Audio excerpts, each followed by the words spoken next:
नमस्कार दोस्तों, आप सुन रहे हैं राइज ऑडियो हिंदी, जहां हम किताबों के जरिए जिंदगी को समझते हैं और खुद को थोड़ा और बेहतर बनाते हैं। आज हम जिस किताब की कहानी सुनने जा रहे हैं वो सिर्फ एक प्रेम कहानी नहीं है, वो सिर्फ अंतरिक्ष की कहानी भी नहीं है, वो उस इंसान की कहानी है जो अपने सपनों की और अपने दिल के बीच फंस जाता है। इस किताब का नाम है एटमॉस्फेयर, अ लव स्टोरी, और इसे लिखा है टेलर जेंकिंस रीड ने। आज की इस 90 मिनट की ऑडियो बुक समरी में हम इसके पूरे 20 चैप्टर की कहानी को आसान, भावनात्मक और समझने योग्य भाषा में सुनेंगे। लेकिन उससे पहले आइए जानते हैं इस किताब की लेखिका के बारे में और ये किताब किस सोच, किस अनुभव और किस भावना से निकली है। टेलर जेंकिंस रीड कौन है? टेलर जेंकिंस रीड एक अमेरिकी लेखिका है जो अपनी कहानियों में रिश्तों की गहराई, भावनाओं की सच्चाई और जीवन के मुश्किल सवालों को बेहद सरल भाषा में सामने रखती हैं। उनका जन्म 20 दिसंबर 1983 को अमेरिका के मैरीलैंड राज्य में हुआ था। उन्होंने कॉलेज की पढ़ाई मीडिया और फिल्म के क्षेत्र में की और शुरुआत में फिल्म इंडस्ट्री में काम भी किया, लेकिन उनका दिल हमेशा कहानियों में था। उन्होंने अपने करियर की शुरुआत ऐसे समय में की जब कोई उन्हें नहीं जानता था। कई बार उनकी किताबें पब्लिश होने से पहले रिजेक्ट हुईं। कई बार उन्हें लगा कि शायद वो इस रास्ते के लिए बनी ही नहीं है, लेकिन उन्होंने लिखना नहीं छोड़ा। धीरे धीरे उनकी कहानियां लोगों के दिल तक पहुंचने लगीं। उनकी प्रसिद्ध किताबों में शामिल हैं the 7 husbands of Evelyn Hugo, Malibu Rising, Daisy Jones and the 6 और फिर आई एटमॉस्फेयर। उनकी लेखनी की खास बात यह है कि वो किरदारों को हीरो नहीं बनाती, वो उन्हें इंसान बनाती हैं, कमज़ोर, उलझे हुए, डरते हुए, लेकिन सच्चे। उनकी कहानियां इतनी असरदार क्यों होती हैं? क्योंकि टेलर मानती हैं कि लोग कहानियों में खुद को देखने आते हैं, परफेक्ट किरदार देखने नहीं। इसलिए उनकी हर कहानी में आपको ऐसा लगेगा कि ये कहानी आपके ही किसी दोस्त की है या शायद आपकी खुद की। ये किताब क्यों लिखी गई? टेलर जेंकिंस रीड को हमेशा दो चीज़ें आकर्षित करती थीं, एक इंसानी रिश्तों की जटिलता और दूसरी बड़े सपने जैसे स्पेस, सितारे और वो दुनिया जो हम रोज़ नहीं देखते। एटमॉस्फेयर इन्हीं दोनों का मेल है। ये किताब 1980 के दशक के नासा स्पेस शटल प्रोग्राम की पृष्ठभूमि पर आधारित है, जब अमेरिका में पहली बार महिलाएं बड़े पैमाने पर अंतरिक्ष मिशन का हिस्सा बन रही थीं। ये वो समय था जब महिलाओं को ये साबित करना पड़ता था कि वो सिर्फ घर के लिए नहीं बनी हैं, और प्यार को ये साबित करना पड़ता था कि वो सिर्फ एक नियम में बंधा हुआ रिश्ता नहीं होता। ये किताब किस बारे में है? एटमॉस्फेयर की कहानी जॉन गुडविन के इर्द गिर्द घूमती है, जो एक साधारण प्रोफेसर है जिसे तारों से प्यार है और जो नासा की एस्ट्रोनॉट बनने का सपना देखती है। वहाँ उसकी मुलाकात होती है वनेसा फोर्ड से, एक निडर, आत्मविश्वासी और स्वतंत्र सोच वाली महिला से। दोनों पहले साथी बनते हैं, फिर दोस्त, और फिर कुछ ऐसा हो जाता है जो समाज के नियमों से बड़ा होता है। लेकिन इसी बीच एक स्पेस मिशन सब कुछ बदल देता है, जहां फैसला सिर्फ ये नहीं होता कि मिशन सफल होगा या नहीं, बल्कि ये भी कि कौन जिएगा और कौन नहीं। और सबसे बड़ा सवाल ये होता है कि क्या इंसान अपने सपने के लिए अपने दिल को कुर्बान कर सकता है या अपने दिल के लिए अपने सपने को? तो दोस्तों, अब जब आप इस कहानी की दुनिया में कदम रख चुके हैं, तो चलिए अगला अध्याय शुरू करते हैं। अगले हिस्से में हम मिलेंगे जॉन गुडविन से, उसके बचपन से, उसके सपनों से और उस फैसले से जिसने उसकी पूरी जिंदगी बदल दी। Chapter 1, the call from the stars, लेकिन वो अगले भाग में। Chapter 1, the call from the stars. कुछ लोग ज़मीन पर जीते हैं और कुछ लोग आसमान की तरफ देखते हुए। जॉन गुडविन दूसरी तरह की इंसान थी। जब दूसरे बच्चे खिलौनों से खेलते थे, जॉन खिड़की के पास बैठकर रात का आकाश देखा करती थी। उसे सितारों में डर नहीं दिखता था, उसे उनमें बुलावा दिखता था, जैसे कोई दूर से धीरे से कह रहा हो, यहाँ आओ। वो एक छोटे से शहर में पली बढ़ी थी, ऐसे शहर में जहाँ लोग सपने नहीं पालते, लोग जिम्मेदारियां पालते हैं। यहाँ लोग डॉक्टर बनते हैं, टीचर बनते हैं, इंजीनियर बनते हैं, लेकिन अंतरिक्ष यात्री नहीं बनते। और फिर भी जॉन यही बनना चाहती थी। शायद इसलिए नहीं कि वो खास थी, बल्कि इसलिए कि उसे लगता था अगर मैं इस सपने को नहीं जीऊंगी तो मैं कभी खुद को पूरा महसूस नहीं कर पाऊंगी। जॉन बड़ी हुई, उसने पढ़ाई की, उसने खगोल शास्त्र चुना क्योंकि वो तारों के सबसे पास जाना चाहती थी, भले ही किताबों के जरिए। वो प्रोफेसर बन गई, दिन में छात्रों को पढ़ाती और रात में खुद सीखती। लेकिन उसके भीतर हमेशा एक खालीपन था, एक ऐसा खालीपन जो हर बार जागता जब वो आसमान देखती। वो सोचती, क्या यही मेरी जिंदगी है? क्या मैं बस दूसरों को सपनों के बारे में पढ़ाती रहूंगी और खुद कभी सपने नहीं जीऊंगी? और फिर एक दिन कुछ हुआ। कॉलेज की नोटिस बोर्ड पर एक पोस्टर लगा था, नासा का पोस्टर। उस पर लिखा था, applicants wanted for the space shuttle program. John ने उसे देखा और वो वहीं रुक गई। लोग आते जाते रहे, मिनट बीते, घंटे बीते, लेकिन जॉन वहीं खड़ी रही, उस पोस्टर को देखती रही, जैसे वो कागज नहीं, कोई दरवाज़ा हो। एक ऐसा दरवाज़ा जो उसकी जिंदगी बदल सकता था या उसे पूरी तरह तोड़ सकता था। उसने पोस्टर की फोटो ली, घर आई और रात भर उसी फोटो को देखती रही। उसने कल्पना की, खुद को स्पेस सूट में, खुद को रॉकेट के पास, खुद को पृथ्वी को ऊपर से देखते हुए। और फिर उसके भीतर डर आया। अगर फेल हो गई तो?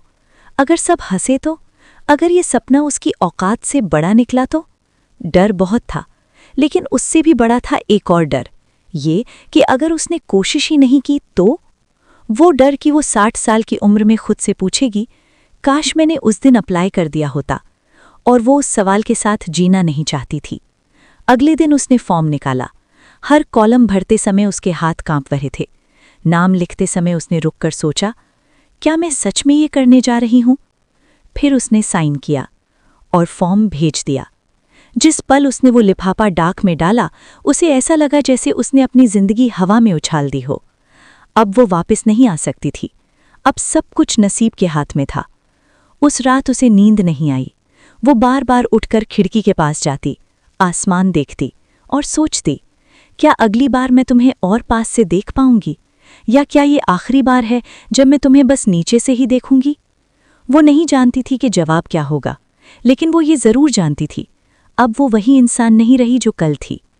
अब आपके लिए एक सवाल, अगर आपको ऐसा मौका मिले जो आपकी पूरी जिंदगी बदल सकता हो, लेकिन उसके साथ असफल होने का डर भी उतना ही बड़ा हो, तो क्या आप आगे बढ़ेंगे या आप वहीं सुरक्षित जगह पर खड़े रहेंगे?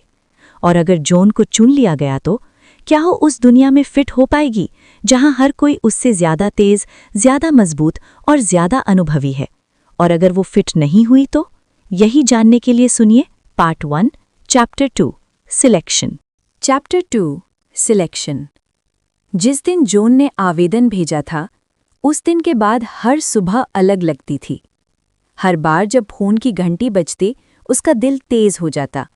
हर बार जब पोस्टमैन आता, वो खिड़की के पास खड़ी हो जाती। वो इंतज़ार कर रही थी, लेकिन वो इंतज़ार सिर्फ जवाब का नहीं था। वो इंतज़ार इस बात का था कि उसकी ज़िंदगी किस दिशा में मुड़ेगी। दिन बीतते गए, हफ्ते बीते, और फिर एक दिन एक लिफाफा आया। नासा का लोगो था उस पर। उसके हाथ कांप गए। वो कुछ पल बस उसे देखती रही, फिर उसे खोला। Congratulations, you have been selected for the next phase. वो रोई नहीं, वो मुस्कुराई नहीं, वो बस बैठ गई, जैसे उसका शरीर अचानक ये समझ न पा रहा हो कि उसके साथ क्या हुआ है। अगला चरण सिर्फ एक इंटरव्यू नहीं था, वो एक छटनी थी। हजारों में से सैकड़ों, सैकड़ों में से दर्जन। जॉन पहली बार इतने असाधारण लोगों के बीच खड़ी थी। कोई फाइटर पायलट था, कोई नेवी इंजीनियर, कोई मेडिकल रिसर्चर, और वो एक प्रोफेसर। उसे लग रहा था कि उसकी जगह यहाँ नहीं है, लेकिन वो वहाँ थी और उसे अब खुद को साबित करना था। पहला दिन था इंटरव्यू का।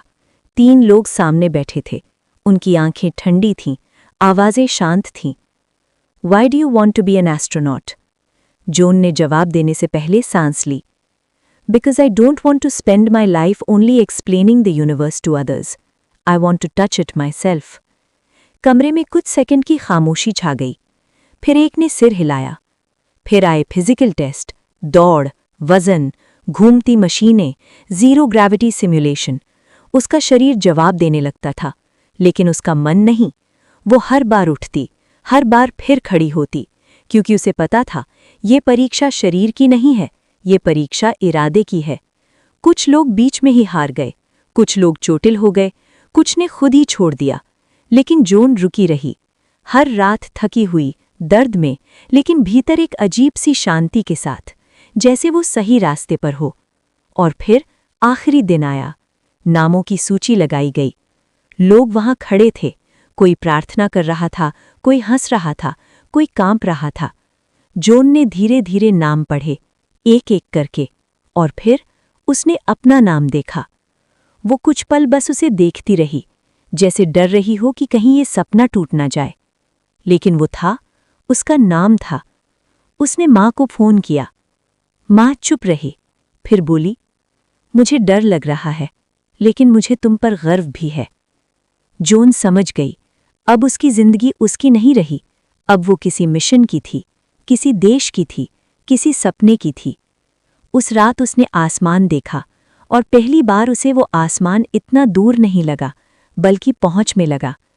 अब सवाल ये नहीं था कि जॉन चुनी गई या नहीं, अब सवाल ये था कि क्या वो उस दुनिया में टिक पाएगी जहां हर गलती जानलेवा हो सकती है? क्या वो अपने डर, अपने शरीर और अपने अतीत से तेज दौड़ पाएगी? और क्या वो वहां किसी से मिलेगी जो उसकी जिंदगी को एक बार फिर बदल दे? यही जानने के लिए सुनिए chapter 3, training begins. Chapter 3, training begins. John को पता था कि चुना जाना मंजिल नहीं है, वो सिर्फ शुरुआत है। असली परीक्षा अब शुरू होने वाली थी। जिस जगह वो पहुंची थी, वो किसी कॉलेज से ज्यादा एक युद्ध क्षेत्र जैसी थी। हर तरफ अनुशासन, समय की पाबंदी और सटीकता। यहाँ गलती माफ नहीं होती थी, यहाँ कमजोरी छुपाई जाती थी, और यहाँ डर को नाम नहीं दिया जाता था। पहला दिन सुबह 5 बजे शुरू हुआ। कोई अलार्म नहीं, कोई आवाज नहीं, बस एक लाइट जलती और सब उठ जाते। दौड़, फिर वजन, फिर तकनीकी क्लास और फिर सिम्युलेशन। घूमती हुई मशीनों में बैठना, ऐसी जगह जहां शरीर उल्टी करना चाहता था और दिमाग शांत रहने की कोशिश करता था। जॉन कई बार बाहर आई और जमीन पर बैठ गई, लेकिन हर बार उठी, क्योंकि वो जानती थी कि यहाँ हारने का मतलब सिर्फ असफल होना नहीं है, यहाँ हारने का मतलब है खुद से हार जाना। वहीं उसकी मुलाकात हुई वनेसा फोर्ड से। वनेसा तेज थी, तेज चलती, तेज बोलती, तेज हंसती, और जॉन धीमी, शांत, सोचने वाली। पहले दिन ही वनेसा ने उससे कहा, तुम बहुत शांत हो, क्या तुम डरती नहीं? जॉन मुस्कुराई, डरती हूँ, लेकिन उसे चलाने नहीं देती। वनेसा हंसी, और उस हंसी में कुछ ऐसा था जो जॉन के भीतर रह गया। ट्रेनिंग में दोस्ती धीरे बनती थी, क्योंकि भरोसा धीरे बनता है। यहाँ हर कोई जानता था कि कल तुम्हारी जिंदगी इस इंसान के हाथ में हो सकती है। इसलिए यहाँ दोस्ती सिर्फ हंसी नहीं होती थी, ये जिम्मेदारी होती थी। दिन बीतते गए, शरीर मजबूत होता गया, लेकिन उससे ज्यादा मजबूत बन रहा था मन। जॉन बदल रही थी। वो अब सिर्फ प्रोफेसर नहीं थी, वो अब सिर्फ छात्रा नहीं थी, वो कुछ और बन रही थी, कुछ ऐसा जिसकी उसने कभी कल्पना भी नहीं की थी। और फिर पहली बार जॉन ने महसूस किया कि ये जगह सिर्फ उसकी क्षमता की परीक्षा नहीं ले रही, ये उसकी पहचान की परीक्षा ले रही है, कि वो कौन है और वो क्या बनने को तैयार है। अब सवाल ये नहीं था कि जॉन ये ट्रेनिंग पूरी कर पाएगी या नहीं, सवाल ये था कि क्या वो इस नई दुनिया में खुद को खो देगी या खुद को पाएगी। क्या वनेसा सिर्फ एक साथी है या कुछ और अगर दिल और मिशन टकरा गए तो जॉन क्या चुनेगी? यही जानने के लिए सुनिए chapter 4, a new world. Chapter 4, एक नई दुनिया। जॉन को धीरे धीरे एहसास होने लगा कि वो जिस जगह आ गई है वो सिर्फ एक ट्रेनिंग सेंटर नहीं है, वो एक नई दुनिया है। एक ऐसी दुनिया जहां समय घड़ी से नहीं चलता, समय मिशन से चलता है। जहां दोस्ती जल्दी बनती है क्योंकि भरोसा जरूरी है। जहां डर हर किसी के अंदर होता है लेकिन कोई उसे दिखाता नहीं।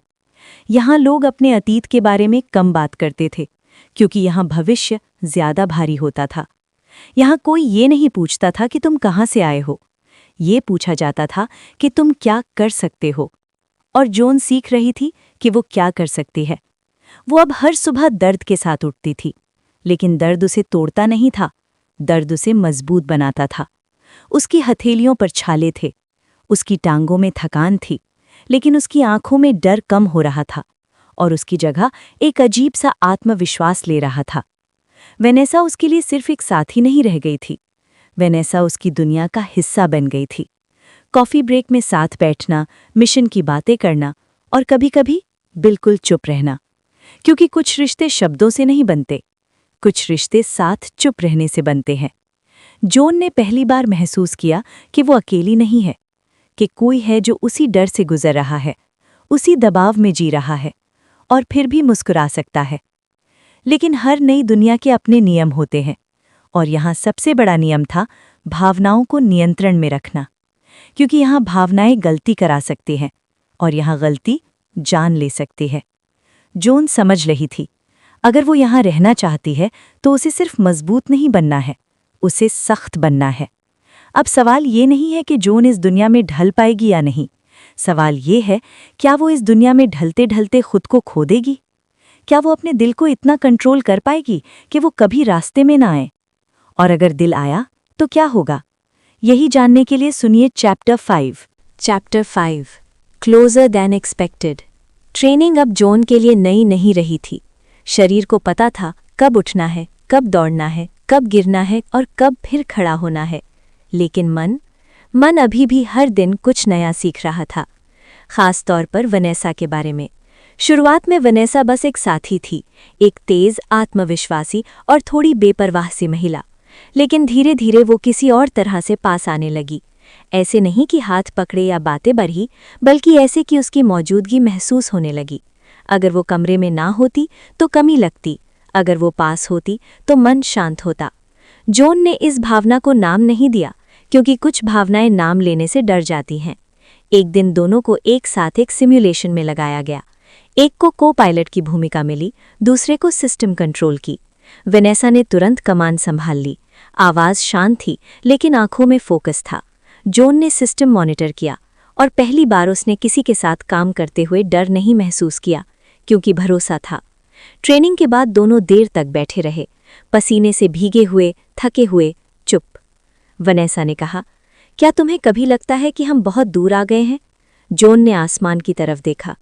हाँ, लेकिन मुझे पहली बार लगता है कि मैं सही जगह पर हूँ। वनेसा मुस्कुराई। वो मुस्कान जोन के भीतर कहीं ठहर गई, लेकिन जोन जानती थी कि ये जगह भावनाओं के लिए नहीं बनी है। यहाँ हर रिश्ता मिशन से छोटा होना चाहिए।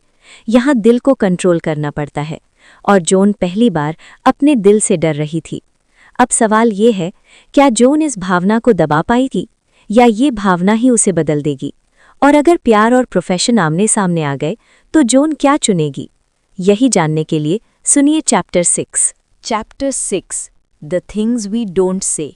कुछ बातें कहीं नहीं जाती, क्योंकि उन्हें कहने से पहले ही डर लगता है। डर कि शायद उन्हें सुनने वाला कोई ना हो, या डर कि शायद सुन लिया गया तो सब बदल जाएगा।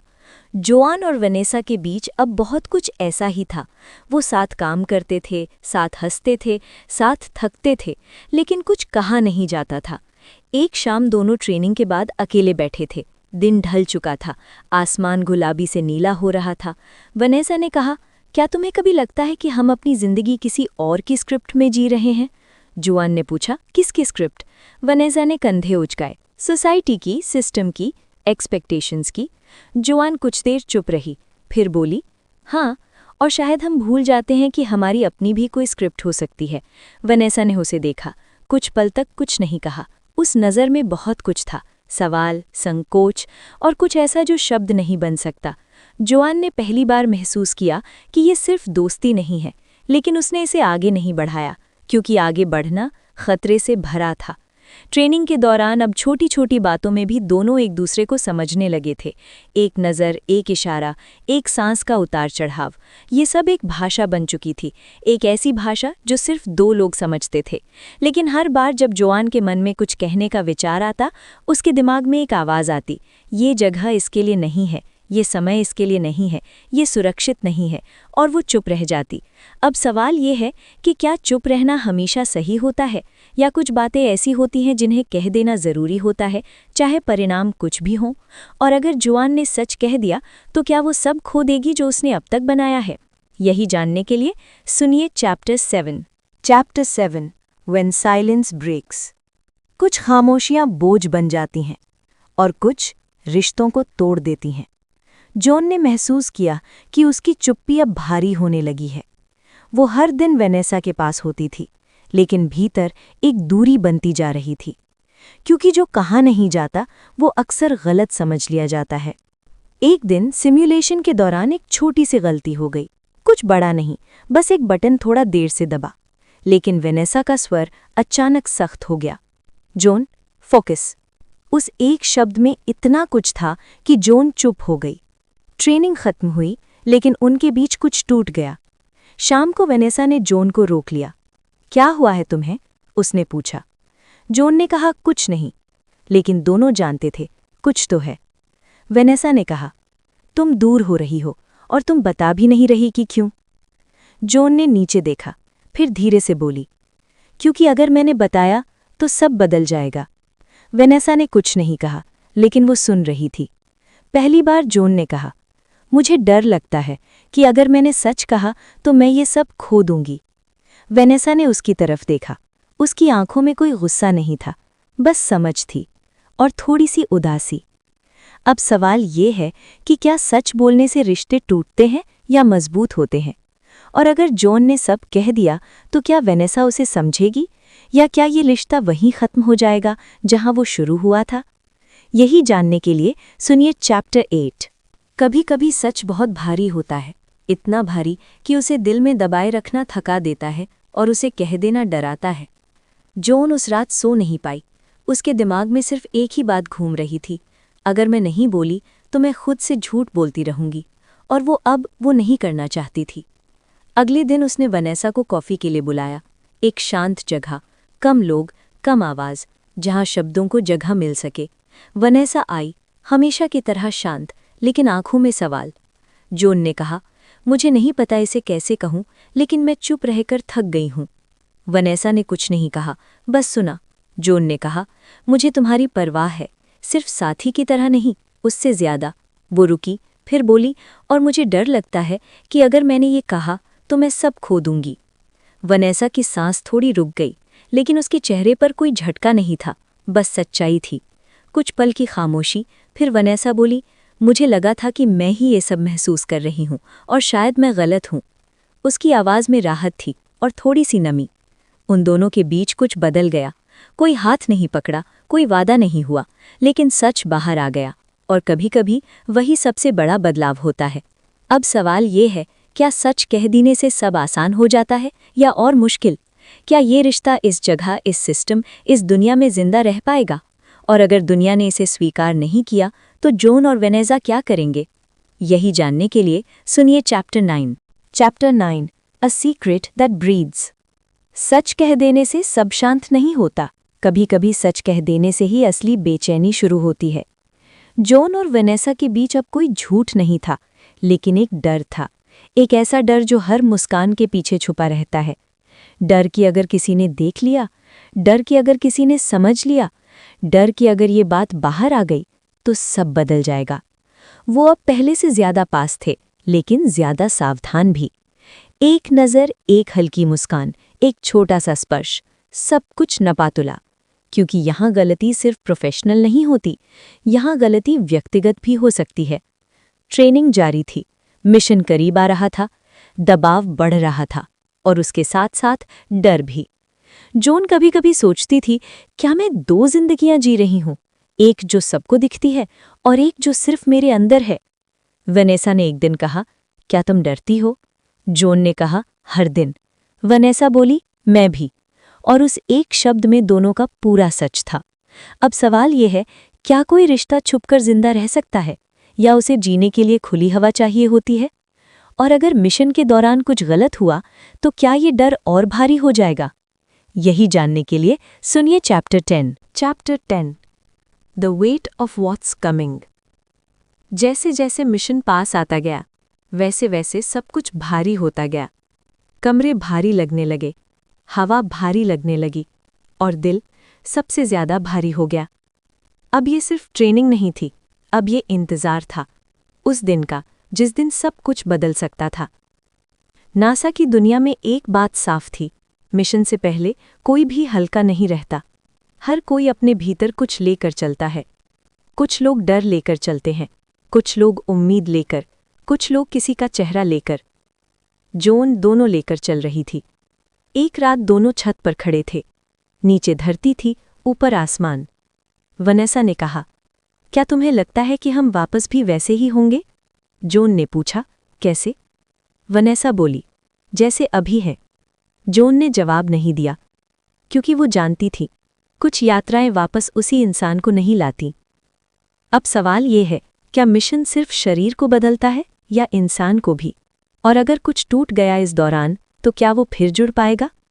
यही जानने के लिए सुनिए चैप्टर 11। चैप्टर 11, लॉन्च से एक दिन पहले। पूरी दुनिया बहुत शांत लगती है, जैसे सब कुछ रुक गया हो, सांस रोके खड़ा हो। नासा का परिसर पहले से ज्यादा सख्त था, ज्यादा अनुशासित, ज्यादा खामोश। हंसी कम थी, आवाजें धीमी थीं। हर कोई अपने भीतर कहीं दूर चला गया था। जून सुबह जल्दी उठी, खिड़की से बाहर देखा। आसमान साफ था, बहुत साफ। उसे लगा जैसे आसमान खुद रास्ता दे रहा हो, लेकिन उसके दिल में डर था, एक गहरा शांत डर। वनेसा से वो दिन में बस 2 बार मिली। दोनों ने ज्यादा बात नहीं की, क्योंकि कभी-कभी शब्द बहुत भारी होते हैं और कभी-कभी चुप्पी ही सबसे सच्ची होती है। रात को जून ने अपनी माँ को फ़ोन किया। माँ ने पूछा, डर लग रहा है? जून ने कहा, हाँ, लेकिन मैं तैयार हूँ। माँ ने कहा, बस यही काफ़ी है। वेनेसा ने सिर्फ एक मैसेज भेजा, see you on the other side. June ने जवाब दिया, आई होप सो। अब सवाल ये है, क्या दूसरी तरफ वही होगी जो हम सोच रहे हैं, या कुछ और? और अगर किसी ने वापसी नहीं की, तो क्या होगा? यही जानने के लिए सुनिए चैप्टर 12। चैप्टर 12, लॉन्च के दिन। समय बहुत अजीब तरह से चलता है। हर सेकंड बहुत धीमा लगता है और फिर अचानक बहुत तेज। सुबह अंधेरे में ही सब उठ गए थे। कोई सूरज नहीं था, लेकिन रोशनी बहुत थी। हर तरफ सफेद लाइट, हर तरफ हलचल, हर तरफ सन्नाटा। जॉन ने स्पेस सूट पहना। वो भारी था, बहुत भारी, जैसे वो सिर्फ शरीर पर नहीं, दिल पर भी रखा गया हो। उसने शीशे में खुद को देखा। पहचान में नहीं आई। ये वो प्रोफेसर नहीं थी जो कभी किताबों के बीच बैठा करती थी। ये कोई और थी। वनेसा को उसने बस दूर से देखा। दोनों की नज़र मिली, बस एक पल के लिए। लेकिन उस पल में बहुत कुछ था। डर, हिम्मत और कुछ ऐसा जो शब्दों में नहीं आता। काउंटडाउन शुरू हुआ। 10, 9, 8। हर नंबर के साथ दिल तेज होता गया। 3, 2, 1। और फिर आग, आवाज, हिलती जमीन और आसमान की ओर उठती मशीन। मिशन कंट्रोल में सब सांस रोके खड़े थे। जून वहां नहीं थी, वो ऊपर थी, बहुत ऊपर, धरती से दूर, डर से भी दूर, या शायद डर के बहुत पास। अब सवाल ये नहीं कि वो उड़ गए या नहीं। अब सवाल ये है, क्या सब ठीक चलेगा या कुछ गलत होने वाला है? और अगर कुछ गलत हुआ, तो कौन कीमत चुकाएगा? यही जानने के लिए सुनिए chapter 13। Chapter 13, above the world. जब धरती नीचे छूट जाती है, तो इंसान अपने बारे में कुछ नया सीखता है। ऊपर सब शांत था, कोई आवाज नहीं, कोई हवा नहीं, बस एक गहरी खामोशी। और उस खामोशी में धरती घूम रही थी, नीली, नाजुक, सुंदर। वनेसा ने खिड़की से बाहर देखा। इतनी छोटी लगती है, उसने कहा। जॉन ने जवाब दिया, और हम इस पर कितनी बड़ी लड़ाइयाँ लड़ते हैं। वजन नहीं था, सब कुछ तैर रहा था। शरीर हल्का था, लेकिन दिल भारी था, क्योंकि अब गलती की कोई जगह नहीं थी। मिशन कंट्रोल से आवाज आई, स्टेटस चेक। सब ने रिपोर्ट दी, सब ठीक था अभी तक। जॉन ने सिस्टम देखा। कुछ नंबर थोड़े अलग थे, कुछ बहुत छोटा, इतना छोटा कि कोई और शायद नोटिस भी ना करे, लेकिन जॉन ने किया। उसने रिपोर्ट किया। कंट्रोल ने कहा, नोटेड, और वहीं से कुछ बदलने लगा। अब सवाल ये है, क्या वो छोटा सा फर्क कुछ बड़ा बन सकता है, या ये बस एक सामान्य गड़बड़ी है? और अगर ये शुरुआत है किसी खतरे की, तो क्या समय रहते उसे रोका जा सकेगा? यही जानने के लिए सुनिए chapter 14। Chapter 14, something is wrong. शुरुआत में सब ठीक लगता है। यही सबसे खतरनाक बात होती है, क्योंकि जब सब ठीक लगता है तो हम सावधान रहना छोड़ देते हैं। मिशन कंट्रोल की स्क्रीन पर सब हरा था, ग्रीन मीन्स गो, लेकिन जोएन की स्क्रीन पर एक नंबर पीला था, बहुत हल्का सा, ऐसा जैसे सिस्टम खुद भी तय नहीं कर पा रहा हो कि वो ठीक है या नहीं। जोएन ने दोबारा चेक किया, फिर तीसरी बार। नंबर बदल रहा था, बहुत धीरे, लेकिन बदल रहा था। उसने फिर रिपोर्ट किया। इस बार उसकी आवाज़ थोड़ी सख्त थी। कंट्रोल में हलचल हुई, इंजीनियर्स झुके, डेटा चेक हुआ। कुछ लोग बोले माइनर फ्लक्चुएशन, कुछ बोले वॉच इट, लेकिन जोएन जानती थी कुछ सही नहीं है। वनेसा ने ऊपर से पूछा, should we be worried? Joanne ने कुछ पल चुप रहकर कहा, नॉट येट, लेकिन उसके दिल ने कहा, हाँ।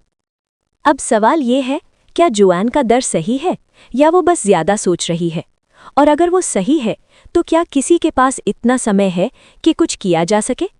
यही जानने के लिए सुनिए चैप्टर 15। खतरे कभी दरवाज़ा खटखटाकर नहीं आते, वो धीरे धीरे भीतर घुसते हैं, और जब तक हम समझें तब तक बहुत देर हो चुकी होती है।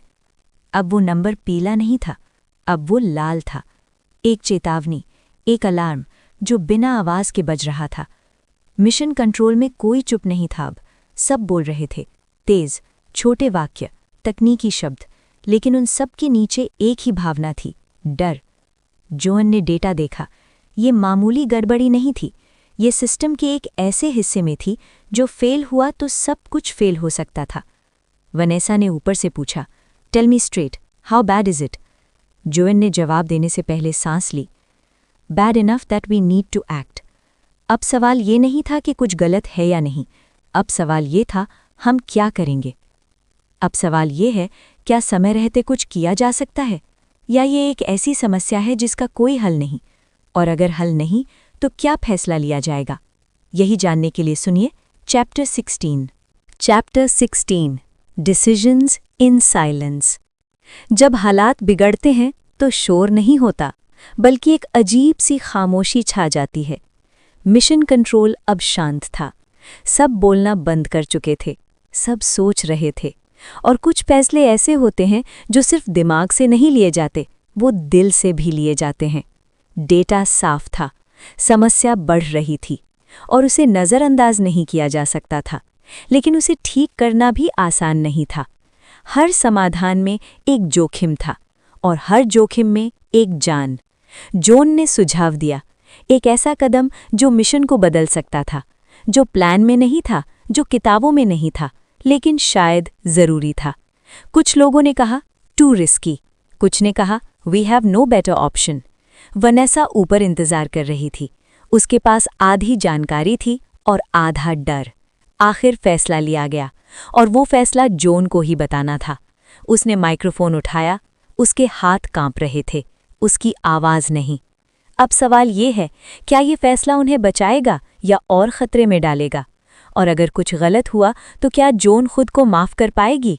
यही जानने के लिए सुनिए चैप्टर 17। कुछ मिनट घंटों जैसे लगते हैं और कुछ फैसले पूरी जिंदगी जैसे।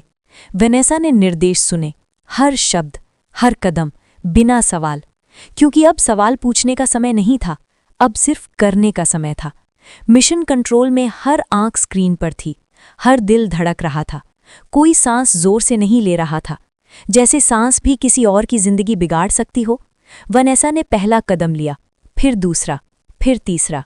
सब कुछ सही जा रहा था अभी तक। फिर 1 सेकंड के लिए सब रुक गया, डेटा फ्रीज हो गया, कोई नंबर नहीं बदला, कोई लाइन नहीं हिली। वो 1 सेकंड जैसे पूरी दुनिया रुक गई हो। और फिर नंबर बदले, धीरे, हरा, ग्रीन। मिशन कंट्रोल में कोई नहीं बोला। कुछ लोग रोए, कुछ ने आंखें बंद की, कुछ बस कुर्सी पर ढह गए। वनेसा की आवाज़ आई, वे स्टेबल। अब सवाल ये है, क्या खतरा सच में टल गया है या ये सिर्फ एक अस्थायी राहत है? और अगर कुछ और गलत हुआ तो क्या वो संभाल पाएंगे?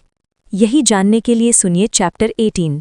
जब तूफान गुजर जाता है तो सबसे पहले शांति आती है, लेकिन वो शांति हल्की नहीं होती, वो भारी होती है, जैसे सब कुछ अभी अभी गिरा हो और अब उसकी गूंज बाकी हो। मिशन कंट्रोल अब सामान्य लग रहा था, लेकिन कोई सामान्य नहीं था। सब थके हुए थे, मानसिक रूप से, भावनात्मक रूप से। जोन कुर्सी पर बैठी थी, स्क्रीन बंद हो चुकी थी, लेकिन उसकी आंखों में वो नंबर अभी भी चल रहे थे, लाल से हरा बनते हुए, बार बार। वनेसा ऊपर थी, सुरक्षित, लेकिन बदली हुई, क्योंकि कुछ अनुभव इंसान को वैसे का वैसा वापस नहीं आने देते। उन्होंने बाद में बात की, थोड़ी धीमी। वेनेसा ने कहा, आई ट्रस्टेड यू। जॉन ने कहा, थैंक यू। उस एक वाक्य में पूरा रिश्ता था। अब सवाल ये है, क्या सब सच में खत्म हो गया है या असली असर अब शुरू होगा, और क्या वो पहले जैसे रह पाएंगे? यही जानने के लिए सुनिए चैप्टर 19। Chapter 19, what remains. कुछ घटनाएं खत्म हो जाती हैं, लेकिन उनका असर नहीं खत्म होता। मिशन पूरा हो गया था, रिपोर्ट्स बन गई थी, मीडिया शांत हो चुका था, लेकिन अंदर कुछ बदला हुआ था। जॉन अब वही इंसान नहीं थी जो पहले थी। वो ज्यादा शांत थी, ज्यादा गहरी और ज्यादा सच्ची। वेनेसा से उसकी मुलाकात अब अलग थी। कोई डर नहीं था, कोई छुपाव नहीं था, बस एक समझ थी कि उन्होंने कुछ ऐसा साथ जिया है जो बहुत कम लोग जीते हैं। वेनेसा ने कहा, do you think it was worth it? John ने कुछ देर सोचा, फिर बोली, येस, इवन द फेयर। अब सवाल ये है कि क्या कहानी यहीं खत्म होती है या यहीं से असली कहानी शुरू होती है, और जॉन अब क्या चुनेगी, वही रास्ता या कोई नया? यही जानने के लिए सुनिए chapter 20। Chapter 20, a new sky. कुछ यात्राएं हमें कहीं और नहीं ले जाती, वो हमें हमारे ही भीतर ले जाती हैं। मिशन खत्म हो चुका था, धरती फिर से पैरों के नीचे थी, आसमान अब सिर्फ ऊपर था, चारों तरफ नहीं। लेकिन जोएन को ऐसा लग रहा था कि वो अभी भी कहीं तैर रही है, एक अलग दुनिया और इस दुनिया के बीच। लोगों ने उनसे पूछा, कैसा लगता है अंतरिक्ष में जाकर वापस आना? जोएन ने मुस्कुराकर कहा, जैसे खुद को दूर से देखकर लौटना। वनेसा कुछ दिनों बाद उससे मिलने आई। कोई यूनिफॉर्म नहीं, कोई बैज नहीं, बस दो इंसान, दो थके हुए लेकिन सच्चे इंसान। वनेसा ने कहा, क्या तुम फिर जाना चाहोगी? जोएन ने आसमान की तरफ देखा, फिर वनेसा की तरफ, और कहा, हाँ, लेकिन अब मुझे पता है कि जाने से ज्यादा जरूरी है लौटना। दोनों हंसे, शांत, धीरे, क्योंकि कुछ हंसी बहुत गहरी होती है। जोएन अब पढ़ाती नहीं थी जैसे पहले पढ़ाती थी। अब वो सिर्फ सितारों के बारे में नहीं बताती थी, अब वो इंसानों के बारे में बताती थी, डर के बारे में, हिम्मत के बारे में, और इस बात के बारे में कि कैसे कभी-कभी हमें खुद को खोना पड़ता है खुद को पाने के लिए। उसने एक दिन अपनी डायरी में लिखा, एटमॉस्फेयर सिर्फ बाहर नहीं होता, वो हमारे अंदर भी होता है। और शायद यही इस कहानी का असली मतलब था, कि हम सब अपने अपने अंतरिक्ष में घूम रहे हैं, डर, सपने, प्यार और फैसलों के बीच, और हर किसी को एक दिन चुनना होता है, ऊपर जाना है या किसी का हाथ पकड़कर यहीं रहना है। और अब एक आखिरी सवाल आपके लिए, अगर आपको भी ऐसा मौका मिले जो आपको ऊंचा उठाए लेकिन आपको बदल भी दे, तो क्या आप उसे चुनेंगे या आप वही रहना चाहेंगे जो आप अभी हैं? हमने इस कहानी में कोई सुपर हीरो नहीं देखा, हमने कोई परफेक्ट इंसान नहीं देखा, हमने सिर्फ इंसान देखे, डरते हुए, लड़ते हुए, गलतियां करते हुए, और फिर भी आगे बढ़ते हुए। जॉन और वनेसा की कहानी हमें ये नहीं सिखाती कि अंतरिक्ष कैसे जीता जाता है, ये हमें सिखाती है कि डर के साथ कैसे जिया जाता है। ये कहानी हमें ये नहीं बताती कि सपने कैसे पूरे होते हैं, ये बताती है कि सपनों की कीमत क्या होती है। कभी वो कीमत अकेलापन होती है, कभी वो कीमत जोखिम होती है, और कभी वो कीमत वो इंसान होता है जिससे हम सबसे ज्यादा प्यार करते हैं। लेकिन इस कहानी का सबसे बड़ा सच ये है कि हम सब अपने अपने एटमॉस्फेयर में जी रहे हैं। कुछ लोग समाज के बनाए हुए वातावरण में, कुछ लोग अपने डर के बनाए हुए वातावरण में, और कुछ लोग अपने सपनों के बनाए हुए वातावरण में। और जिंदगी हमें एक ही सवाल बार बार देती है, क्या तुम अपने वातावरण को चुनोगे या उसे बदलोगे? जॉन ने चुना बदलना, डर के बावजूद, अनिश्चितता के बावजूद और प्यार के बावजूद। और यही इस कहानी की असली जीत है, ना मिशन की सफलता, ना तकनीक की ताकत, बल्कि इंसान की हिम्मत। अगर आपने इस कहानी में खुद को कहीं भी पहचाना हो, तो समझिए ये कहानी सिर्फ किताब की नहीं थी, ये आपकी भी थी। क्योंकि हर इंसान के पास एक ऐसा सपना होता है जो डराता है, एक ऐसा रिश्ता होता है जो उलझाता है, और एक ऐसा फैसला होता है जो जिंदगी बदल देता है। और असली सवाल ये नहीं होता कि सही क्या है, असली सवाल ये होता है आप किसके साथ गलत होना चुनते हैं। आप सुन रहे थे एटमॉस्फेयर, अ लव स्टोरी की audio book summary, rise audio Hindi के साथ। अगर ये कहानी आपको कहीं छू गई हो, अगर इसने आपको सोचने पर मजबूर किया हो, या अगर इसने आपके किसी डर को शब्द दे दिया हो, तो इसे अपने दिल में रखिए और अगर हो सके तो किसी और तक भी पहुंचा दीजिए, क्योंकि कहानियां तभी जिंदा रहती हैं जब वो बांटी जाती हैं। अगर आपको ये समरी पसंद आई हो तो इसे लाइक करें, शेयर करें और हमारे चैनल को सब्सक्राइब करें ताकि हम ऐसी और कहानियां आपके लिए लाते रहें। मैं हूं आपका दोस्त राइज ऑडियो हिंदी और आप सुन रहे थे खुद को समझने की एक और कहानी। धन्यवाद। फिर मिलेंगे एक नई किताब के साथ।